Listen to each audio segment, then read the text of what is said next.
1967, 1977, 2026 உங்கள் விஜயாக முதலமைச்சராக உறுதியளிக்கக்கூடிய எங்களுடைய தலைவர் அவர்களே, பொதுச் செயலாளர் அவர்களே, என்னுடைய வணக்கத்தை கூறி, அதாவது நேற்றிலிருந்து ஒரு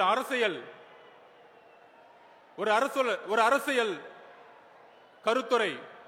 தமிழகத்தில் எல்லா மீடியாலையும் உருவானது, மக்கள் மனதில் உருவானது. கொள்கை தலைவரா 5 தலைவர்களை உறுதிப்படுத்தி கட்சியை வழிநடத்தக்கூடிய இந்த நேரத்தில் எதற்கு மாநாடுடைய முகப்புரையில் அறிஞர் அண்ணாவையும் புரட்சி தலைவர் எம்ஜிஆர் அவர்களையும், ஏன் மாநாடுடைய முகப்புரையில் தலைவர் விஜய்